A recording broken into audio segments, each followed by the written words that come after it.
नमस्कार दोस्तों। Very very good morning. The exam journey के करंट अफेयर सेशन में आप सभी का स्वागत है। आज 27 मई और 27 मई से बनने वाले जितने भी करंट अफेयर होंगे आज हम उसको डिस्कस करने वाले हैं। तो पूरा वीडियो आपको ध्यान से देखना है, एक भी क्वेश्चन को स्किप नहीं करना है और हर क्वेश्चन से रिलेटेड इंपॉर्टेंट फैक्ट पर भी हम डिस्कस करते चलेंगे। दोस्तों, ये जो करंट अफेयर सेशन है डेली मॉर्निंग में सुबह 6 बजे होता है, तो आप सभी को ये डेली मॉर्निंग में देखना चाहिए। और आप अगर सुबह 6 बजे ना देख पाए तो आप पूरे दिन में इसे कभी भी देख सकते हैं। ये कंटेंट जो है यूट्यूब पर हमेशा अपलोड रहता है और बिल्कुल फ्री है, आप इसे कितनी बार भी देख सकते हैं। तो चलिए शुरू करते हैं आज का हमारा सेशन पहले क्वेश्चन से।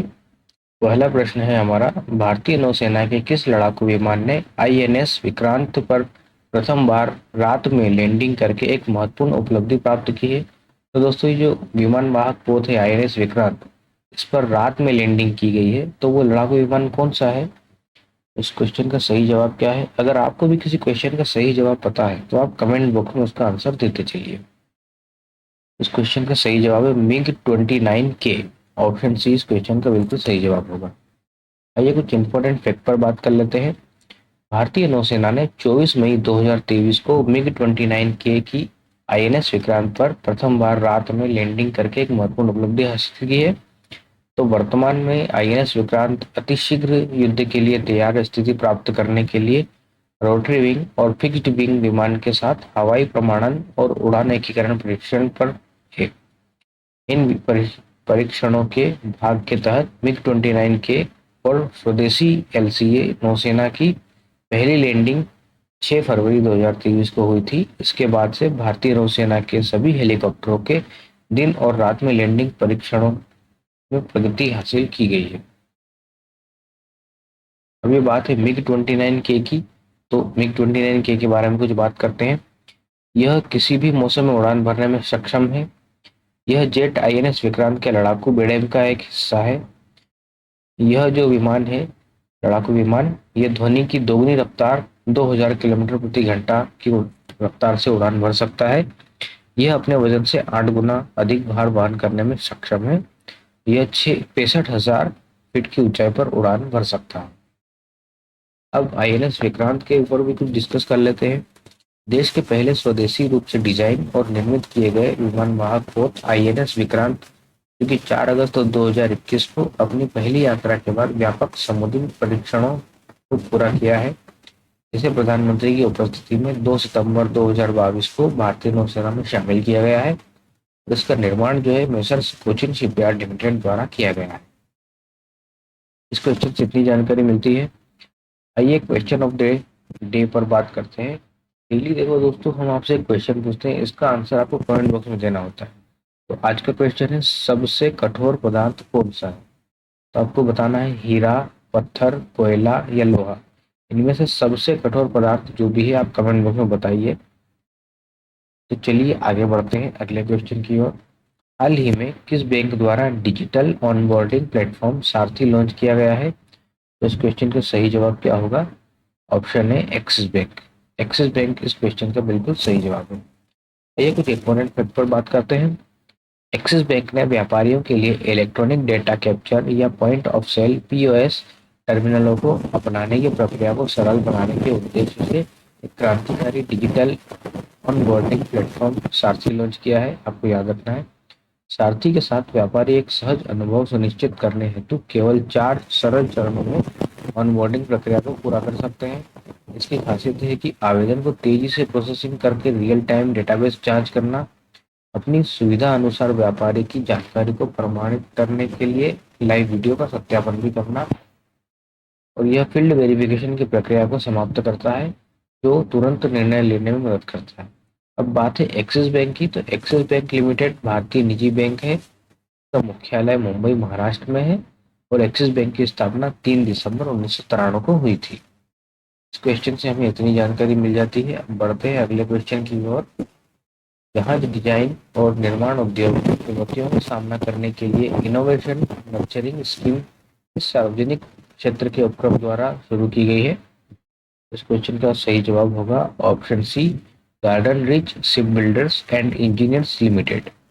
इस क्वेश्चन का ऑप्शन सी बिल्कुल सही जवाब। ये कुछ बात कर लेते हैं महत्वपूर्ण बिंदुओं पर। जहाज डिजाइन और निर्माण उद्योग में चुनौतियों का सामना करने के लिए कोलकाता स्थित एक रक्षा पीएसयू यानी कि सार्वजनिक क्षेत्र के उपक्रम garden Reach Ship Builders and Engineers limited ने एक इनोवेशन नर्चरिंग स्कीम शुरू की है।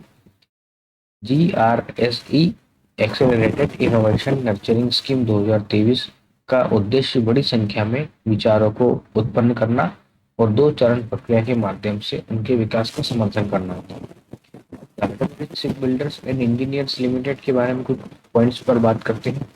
तो भारत सरकार की रक्षा मंत्रालय के निर्माणाधीन एक सार्वजनिक क्षेत्र का उपक्रम है ये, और ये कोलकाता में स्थित है। इसकी स्थापना 1884 में हुगली नदी के किनारे एक लघु फैक्ट्री के रूप में हुई थी। आइए अगले प्रश्न की ओर बढ़ते हैं। भारत अपना नया वाणिज्य दूतावास किस देश में खोलने की घोषणा की है? भारत अपना एक नया वाणिज्यिक दूतावास खोलने जा रहा है, तो किस देश में खोलने जा रहा है? तो इस क्वेश्चन का सही जवाब होगा ब्रिस्बेन। ऑप्शन डी बिल्कुल सही जवाब है। ब्रिस्बेन में ही वाणिज्यिक दूतावास खोलने की भी घोषणा हुई है। आइए कुछ फैक्ट पर बात करते हैं। प्रधानमंत्री नरेंद्र मोदी ने ऑस्ट्रेलिया यात्रा के दौरान सिडनी में सामुदायिक कार्यक्रम में अपने संबोधन में जानकारी देते हुए उन्होंने कहा है कि ब्रिस्बेन में एक नए वाणिज्य दूतावास का निर्माण किया जाएगा। ब्रिस्बेन में वाणिज्य दूतावास स्थापित करने का मुख्य उद्देश्य ऑस्ट्रेलिया में भारतीय प्रवासियों को लंबे समय से चली आ रही मांग को पूरा करना है। अब बात है ऑस्ट्रेलिया की, तो ऑस्ट्रेलिया की जो राजधानी है कैनबरा है। यहाँ के राजा है किंग चार्ल्स थर्ड और प्रधानमंत्री है एंथनी एल्बनीज, इमेज में हम देख सकते हैं। और ऑस्ट्रेलिया की मुद्रा है ऑस्ट्रेलियाई डॉलर। बढ़ते हैं अगले प्रश्न की ओर। हाल ही में किस देश के हैरिस पार्क का नाम बदलकर लिटिल इंडिया किया गया है? इस क्वेश्चन का सही जवाब क्या होगा? क्वेश्चन का सही जवाब है ऑस्ट्रेलिया। ऑप्शन ए इस क्वेश्चन का बिल्कुल सही जवाब है। कुछ इंपॉर्टेंट फैक्ट पर बात करते हैं। ऑस्ट्रेलिया के पश्चिमी भाग में स्थित उपनगर हैरिस पार्क अब लिटिल इंडिया के नाम से जाना जाएगा। इस इलाके में पहुंचकर किसी भारतीय को ऐसा नहीं लगेगा कि वो भारत से बाहर है। कि जो हूबहू भारत के जो पर्यटन स्थल है या रहवासी स्थल है उस पर डिजाइन किया गया है। यह भारतीय समुदाय के लोगों के लिए काफी ज्यादा संख्या में यहाँ निवास करते हैं। चलिए अगले प्रश्न की ओर बढ़ते हैं। महत्वपूर्ण क्वेश्चन। हरित हाइड्रोजन नीति किस राज्य सरकार द्वारा तैयार की जा रही है? क्वेश्चन का सही जवाब क्या होगा? ऑप्शन सी हिमाचल प्रदेश। हिमाचल प्रदेश सरकार ही अभी हरित हाइड्रोजन नीति पेश करने जा रही है। ये कुछ फैक्ट पर बात करते हैं कि ये क्या है। हिमाचल प्रदेश के जो मुख्यमंत्री हैं सुखविंदर सिंह सुक्खू ने 20 मई 2023 को घोषणा की है कि हरित हाइड्रोजन के उपयोग को बढ़ावा देने और राज्य को इसके उत्पादन के लिए अग्रणी केंद्र के रूप में स्थापित करने हेतु हरित हाइड्रोजन नीति तैयार करेंगे।